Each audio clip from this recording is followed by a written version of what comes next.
There is a strong suggestion that the kids who have mental health conditions are using more screen time. How many of you guys would put their hand up to say that they'd be okay if social media didn't exist at this moment in time in their world?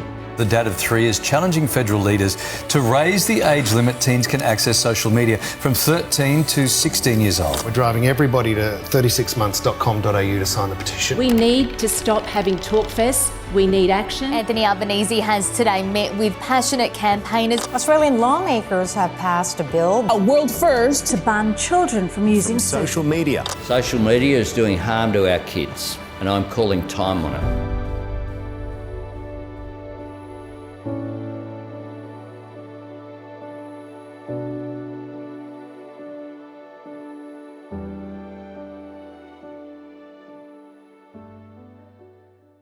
Well, we are close to 3 months since the world-leading social media reform came into effect, December 10 last year, delaying the age that kids could join social media from 13 to 16. Australia recognising the damage to young developing minds and that social media is having on our kids, and they decided to call time on it.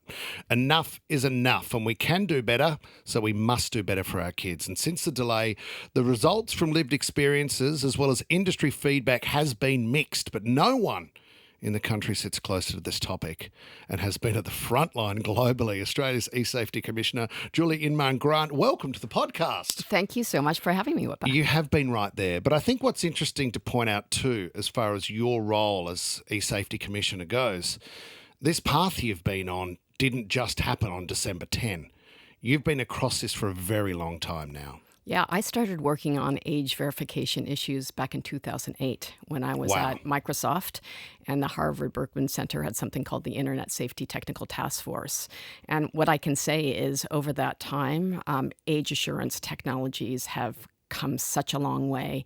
Even from when we tabled a age verification roadmap that we worked on for 2 years and tabled for the government in March 2023.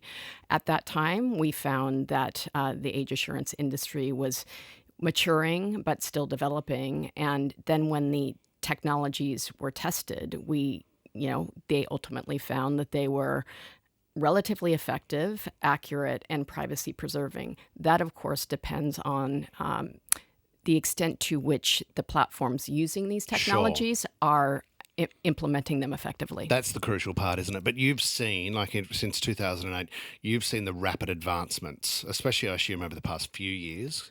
Oh, absolutely. How well it can work.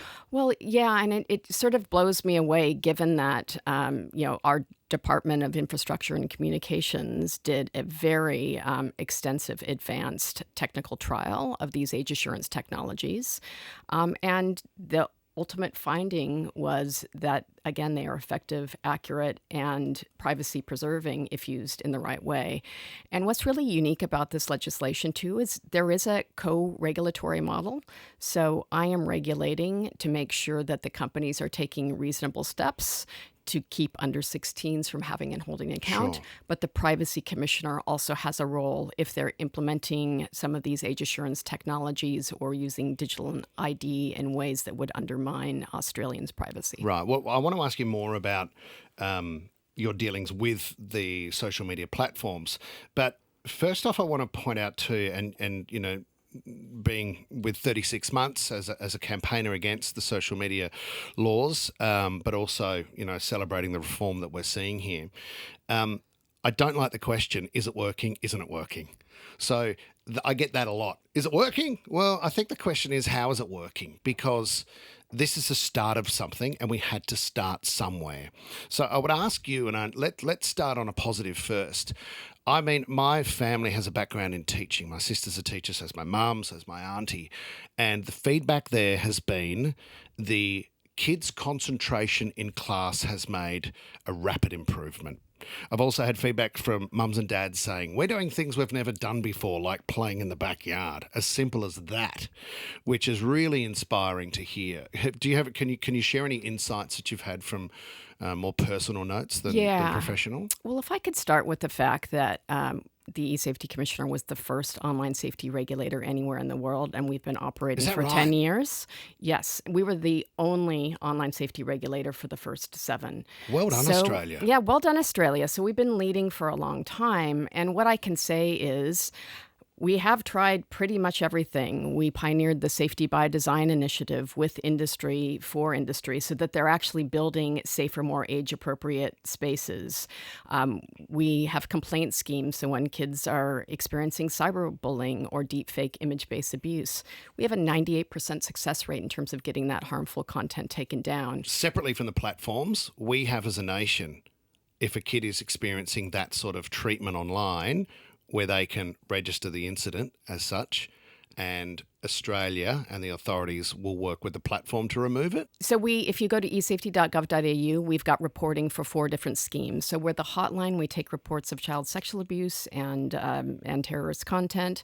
We have a youth cyberbullying scheme. So if a kid is seriously intimidated, harassed, humiliated, or threatened on a social media site or other platform, they report it and it doesn't come down, we serve as that safety net. Right. So they come to us and we will either say it's violating our laws.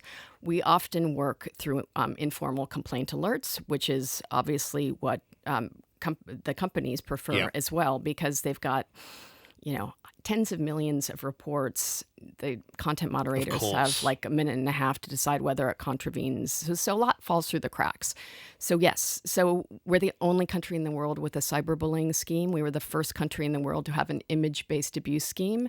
The U.S. now has something called the Take It Down Act, and you're seeing more countries around the world. But ours is also the first scheme that deals with deep fakes, and we can remove that content too. We have a sad history of deep fakes and the impact here in Australia.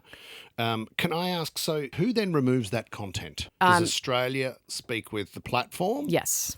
We have built relationships with the platforms. Usually there's an escalation path because we're akin to a trusted flagger, but of course we make sure that it's at the right threshold for takedown. And what we do know is the more rapidly we can take it down, the more emotional and mental distress that relieves on the child. So we've got data that no other country has about how cyberbullying is manifesting in image-based abuse, the non-consensual sharing of intimate images. So we've got that, but we've also probably got the most comprehensive set of digital and algorithmic literacy resources anywhere in the world. So what pains me when people say is like, why are you moving to an absolute ban? Yeah. You should be doing safety by design and helping kids take down harmful content and digital literacy. We've been doing all those things for 10 years. Yeah.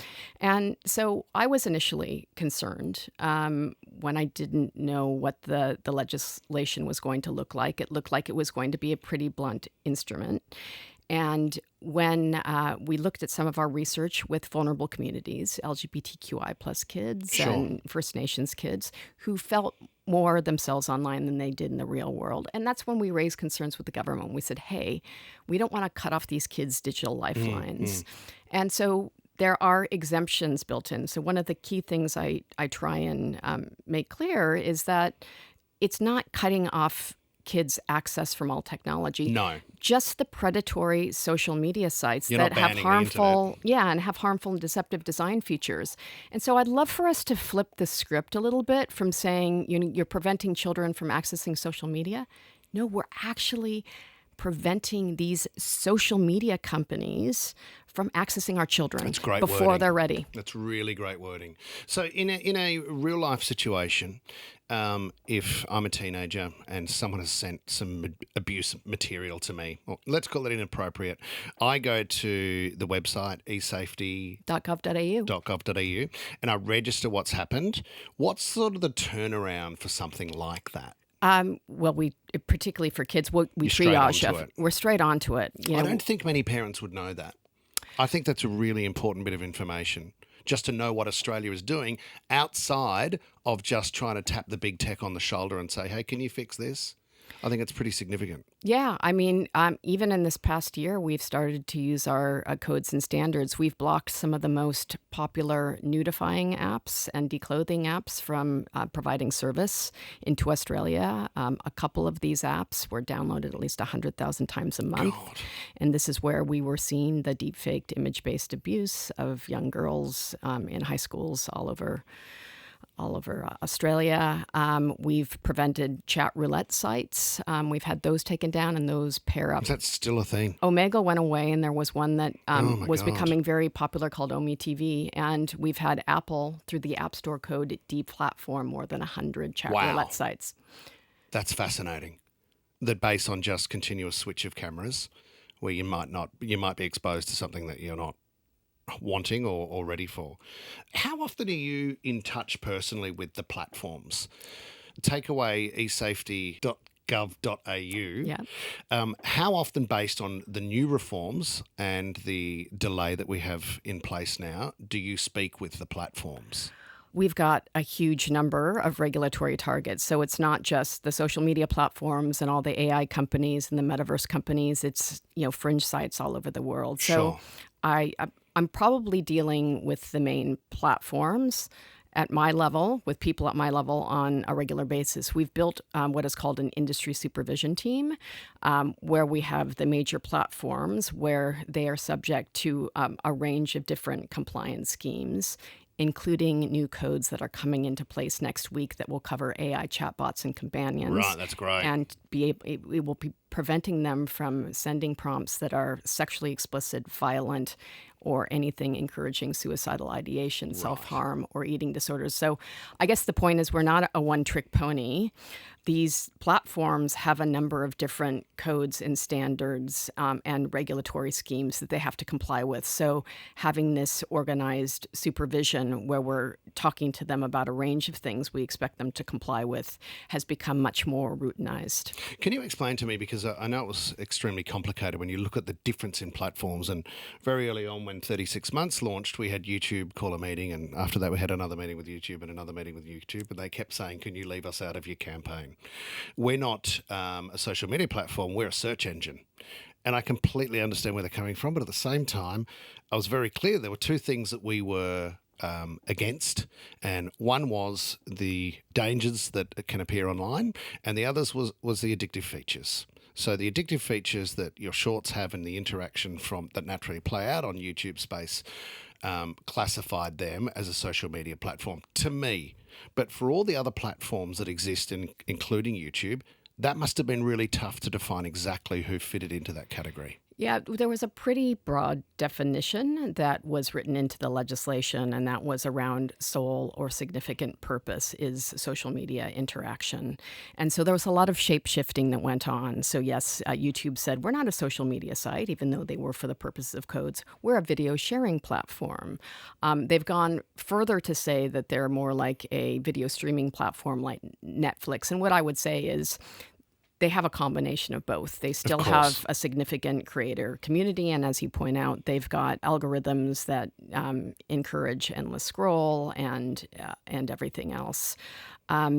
But, we had Pinterest say, we're a visual search engine, and Snap maintained that they were a messaging app.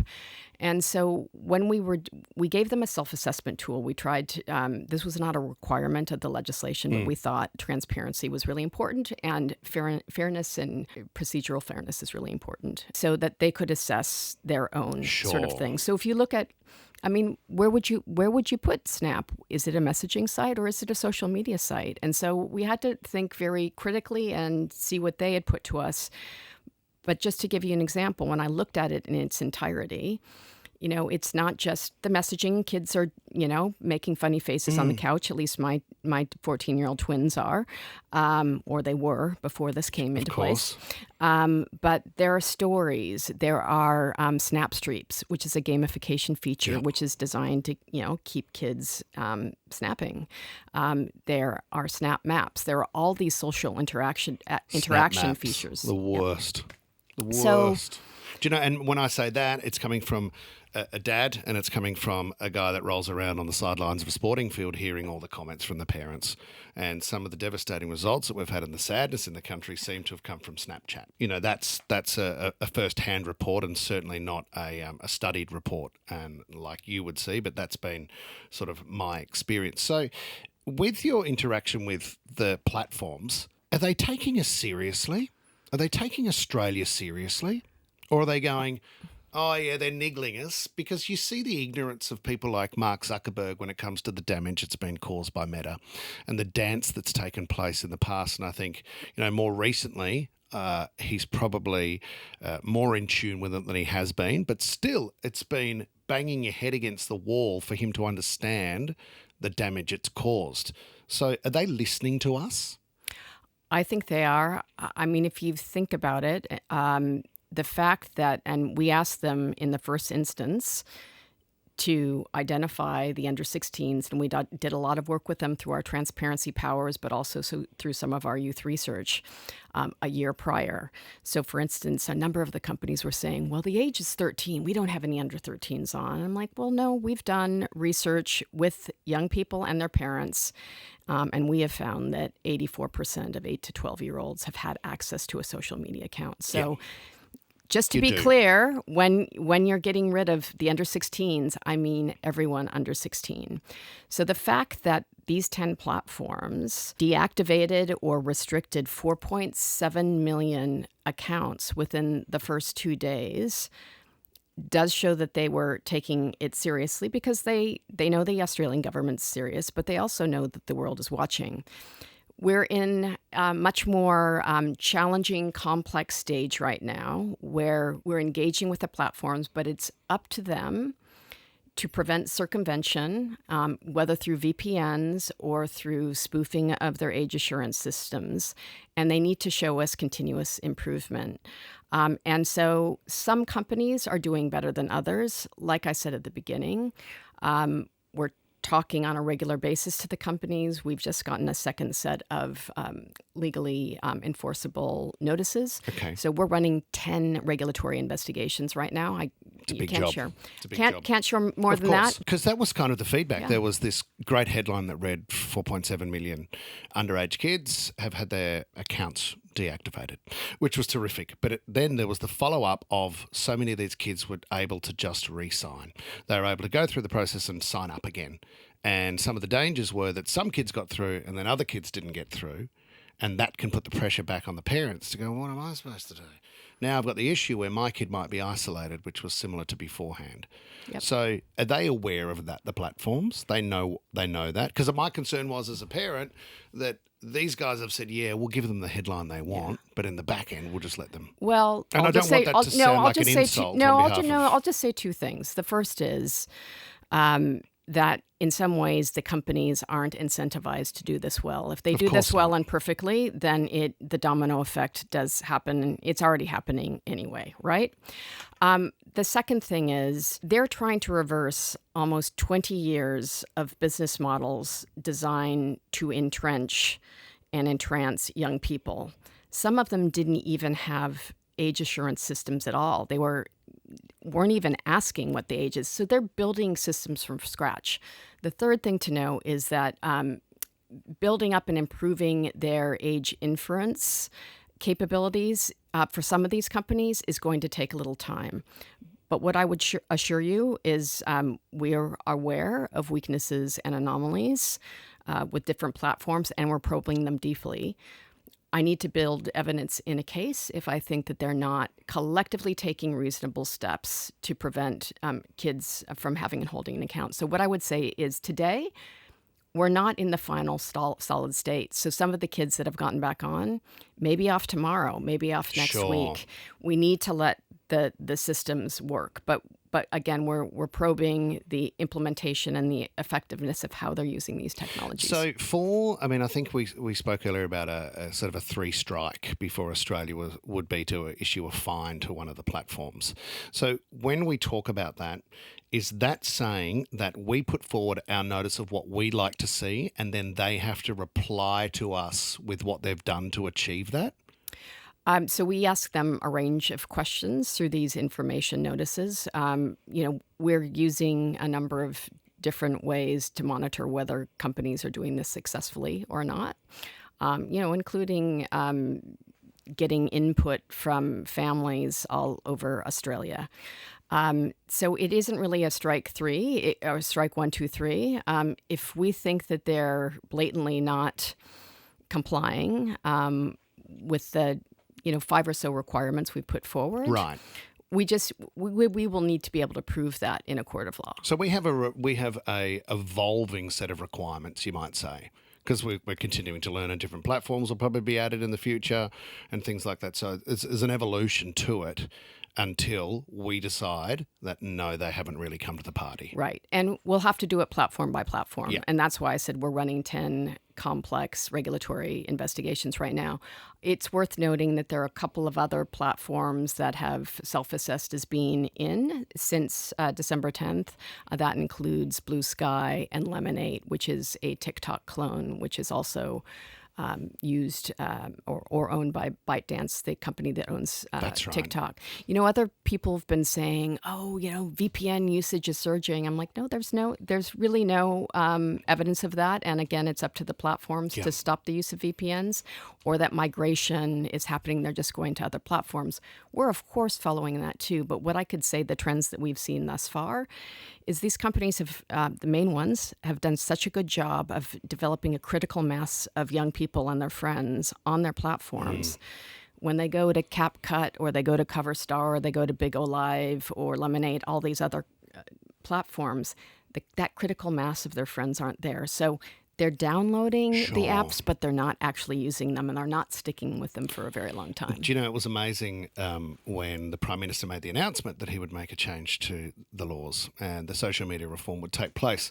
And I remember at the time, very quickly, and we were aware of this, is how quickly the platforms would attempt to muddy the waters. They're very good at it. And Meta quickly came out and said, this technology just doesn't exist.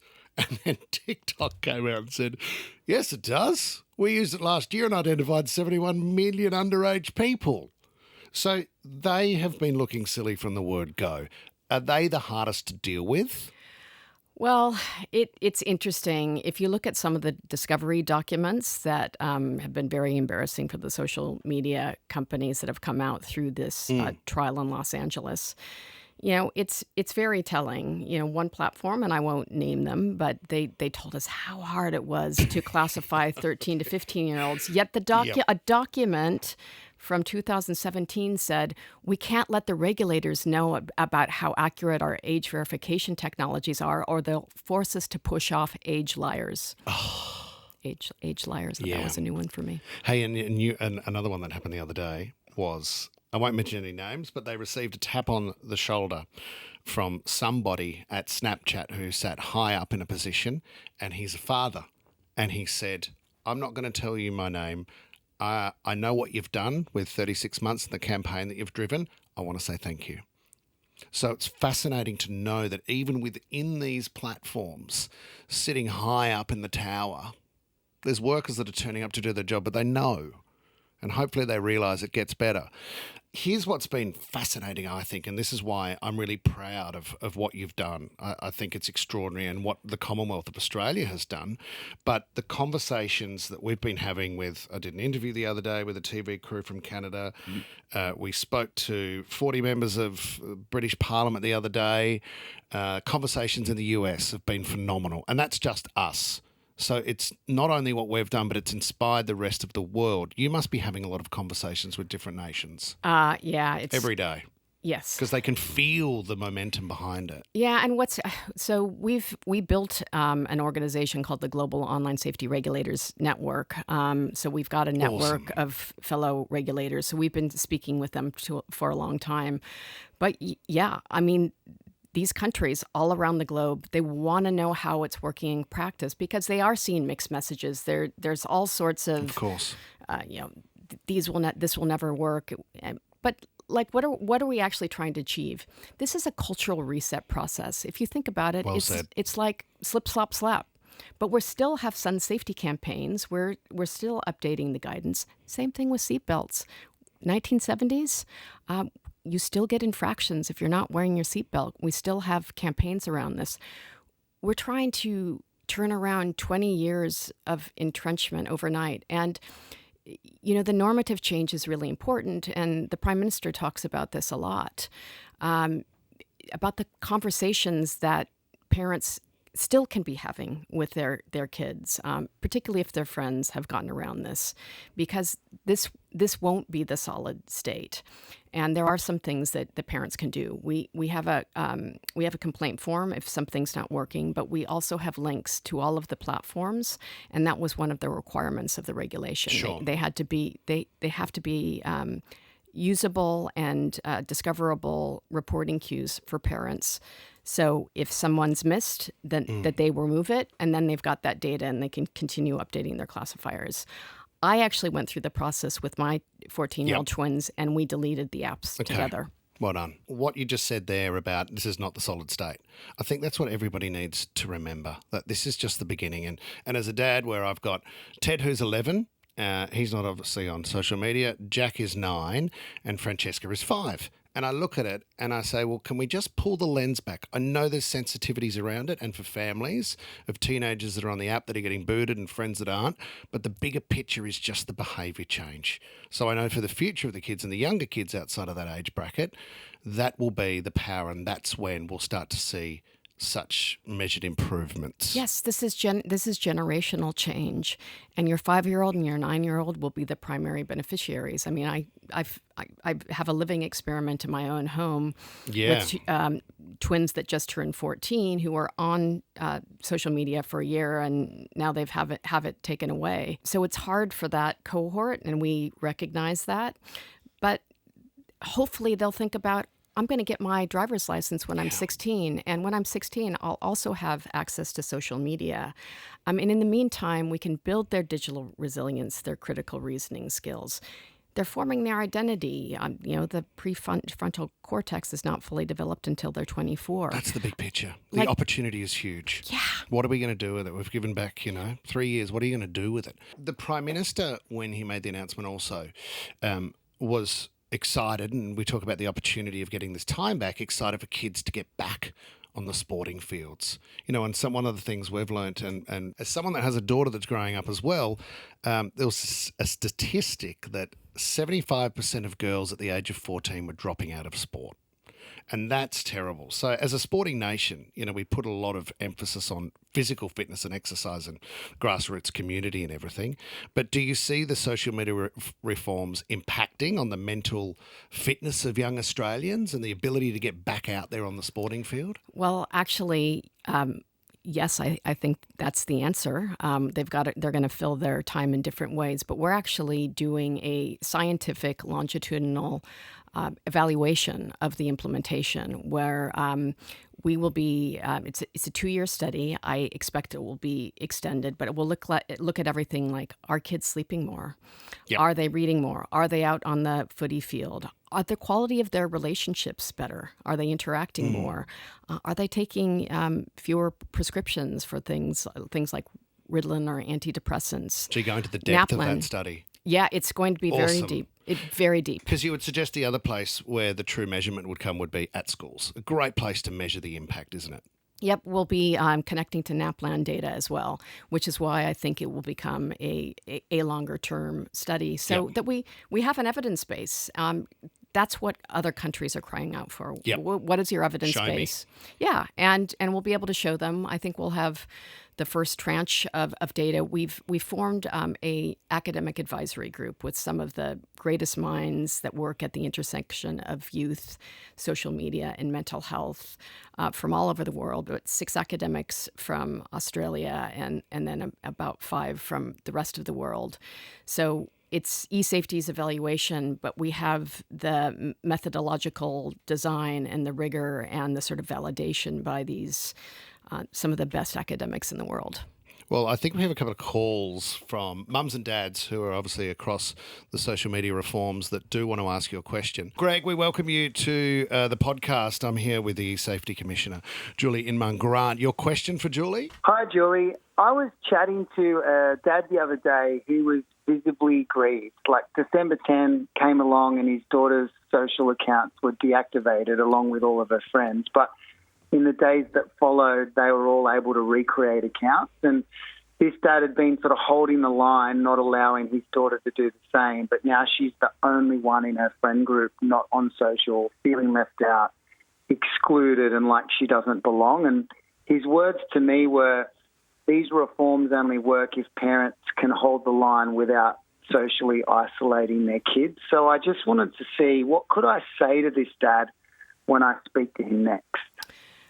Well, thank you for raising that. And we've heard a little bit of that around some of the platforms. And of course, the idea of this normative change was to provide support for parents to say that, hey, not only are you not going to be on social media, but your friends won't as well. There are a couple of things that I would suggest. The first thing is we are aware of some of those anomalies. And as I was saying to WIPA, this is not the solid state. It does take, a month to 2 months for these companies to get this right. A lot of kids signed up and changed their names before December 10th, or spoof the facial age estimation. We have a lot of data where we're showing the platforms where we think they're not implementing their settings in the right way. So there will be an improvement over time. I mean, some of their friends may lose their accounts tomorrow. It may be next week. But holding the line is the right thing to do. And, I feel for the parent. We have a social media age restriction hub with a whole bunch of FAQs, but also scripts for parents.